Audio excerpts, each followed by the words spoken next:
Yeah, man, flush them out and dash them away. That is what I say. Flush them out and dash them away. Welcome back to SouFLoTV again, everybody. It is your host with the most. So, apparently, according to information coming out of Jamaica right now, one of Jamaica's top shotter, HITMAN, has been brought down. Now we're going to talk about all the crimes he is said to have been responsible for or involved in or was wanted in relations to. And we are also going to talk about how this ties into our whole message that we've been trying to send for the longest. Now, according to the Jamaica Star, hitman killed by cops. Man wanted for 8 murders cut down by the police. And that was published October 28th of 2020. That was the headline. You can go read the entire article yourself. Here what? An alleged contract killer, Ashado McFarlane, was cut down by police following a shootout in the Duncan's Pen area in St. Catherine on Monday night. Police said that McFarlane, who also goes by the name of Boysie, was wanted in connection with 8 murders committed this year alone in the Linstead, Bogwalk, and Riversdale communities in St. Catherine. This year alone, you know. Additionally, police said that he was wanted in connection with 1 murder in Ocherius, that are 9, 1 in St. Anne, that are 10, and is a person of interest in 2 other murders, that are 11 and 12. McFarlane was also wanted by the St. Anne police in connection with 4 cases of wounding with intent, shooting with intent, and several robberies in Ocherius. So it's a busy man this.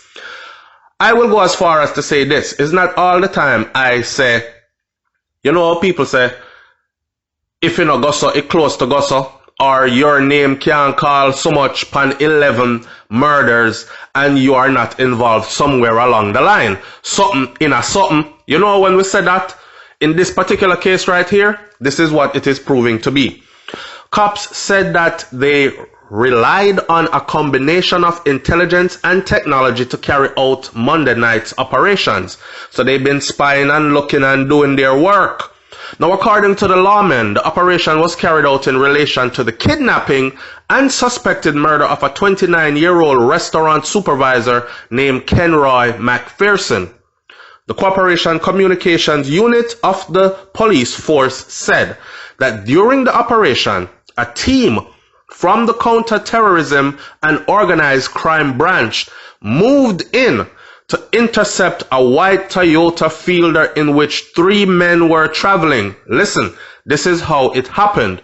The Corporate Communications Unit of the police force said that during the operation, a team from the Counter-Terrorism and Organized Crime Branch moved in to intercept a white Toyota Fielder in which 3 men were traveling. Now, upon seeing the police moving in on them, the men reportedly engaged them in a shootout. Me nah go to prison, you know. Yo, them boy have got police to get gunshot. And of course, big firefight, as we call it in the military, broke out. Exchange of bullets. 2 men, McFarlane and Jamil Omar Smith, otherwise called Black Man, were shot and killed. The 3rd man that was with them escaped. The police said that a Remington 12-gauge shotgun was also seized. I've heard that name Black Man before, but I know a singer named Black Man and I know other people named Black Man, so I don't know if it's the same Black Man that was on the wanted list. If it was, I am pretty sure the headlines would have said 2 of Jamaica's wanted men were shot and killed, but it's only focused on this one person.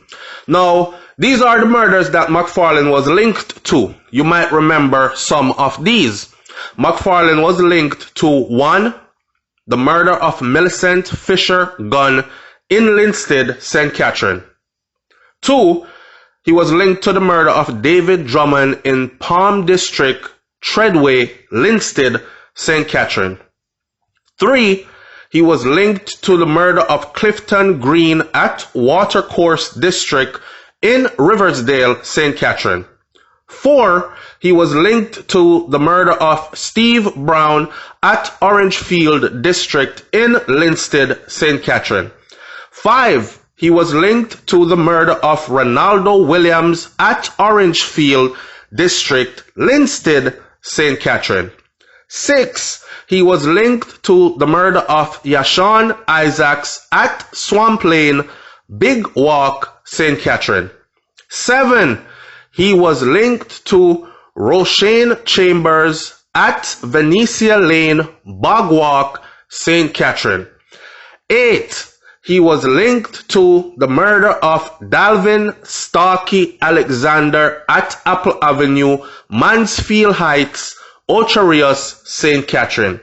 9, he was linked to the disappearance of Kenroy McPherson, the restaurant guy who is now believed to be dead. 10, he was linked to persons of interest in relation to the murder of Rashawn Mahado committed at Mansfield Heights, Ocharius, St. Catherine. 11, he was person of interest in relation to the murder of Jamal Barker committed at Fern Grove in Ocharius, St. Catherine. Here what? It's like this man, they want to kill out everybody in a St. Catherine. Now, let me put a disclaimer up here and say this. Please remember that when the paper says wanted in connection with or questioning for in connection with is not necessarily a guilty, right? But right now, what they're saying is he is either the main suspect, the culprit, the person who was thought to have committed these, or he was involved or close by somehow involved with all of these cases. Bigger than that, he was wanted and he was on the run. He's not turning himself to police. He's not saying, hey, you guys are calling up my name. I don't know where you call my name for. I'm not involved in anything, sir. I can prove my whereabouts, anything like that. He did not present himself to the police. And plus, he was linked to other forms of criminal activities as well, not just the murders, right? Robbery and all other kind of something. So the man did a run road heavy. How this ties into our story and our message now is the message that I've been preaching for quite some time now. I've let the people be aware that hitman, to be a hitman, is actually now something that is very common in Jamaica. You have a whole heap of them riding around, a whole heap of waste man riding around that is willing to take some money to come and take your life. They don't have to know you. You are just a target. It could be your cousin don't like you, your sister and you in an argument, just like how it happened with the lady who got killed in front of her child, and it was all set up by her own sister and her sister's children, which are her nieces, and it happened in the same house that they all lived in. Sister and sister war, sister go look hitman for come in at the house, come kill our own sister. It's happened many times before and it will continue to happen because enough of them youth here see it as an easy way to make money, brag about them badness. You know, a dog at 12 dopey me have pan the gun here, you know. Yo, my brethren, buba him a 10 dopey him have, you know. 10 bat him fly, you know. As if it's a stripe. At the same time, getting a lucrative amount of money for carrying this out. What that translates to us, to me anyway, is the fact that these are the types of people that are making the country very unsafe, not only for those Jamaicans that have to live there every day and go through this daily as their reality, but also for the people who are outside of Jamaica who would like to say go back home and invest. You know how enough away left Jamaica young or older, but we went overseas and we seized opportunities and we have earned our degrees and we have worked in our fields and now we are seasoned in expertise and we can go back home and we can take little money that we've been saving and go home and build up a nice place and start up a business and use the knowledge that we have learned, gained, and impart it onto the youths so they too can have a brighter future. People afraid. People say, no, you know what? I would rather keep my expertise to myself, keep my money in my bank account, and retire right here so in the snow. Don't bother want no sunshine island, tropical cool breeze and beaches. May we stay in the snow because my life might last longer. So they're running away from the island, preventing a lot of people from creating generational wealth on the island, which is what is going to uplift us in the future. If we don't have no generational wealth, and every generation that comes have to continue to struggle and to scratch to make it from scratch, we are always going to be at the bottom of the totem pole and dependent on others. So we are destroying ourselves internally because of people like these. The people that friend them, the people that harbor them, hide them, make excuses for them, are good friends with them and know everything that they're doing but won't say nothing because they're benefiting from the spoils of what they're doing. All these things combine into one thing. So just like when we start the video, I say flush them out and dash them away. That is exactly what I mean. Flush them out and dash them away. A somebody child, but him choose the wrong route in life.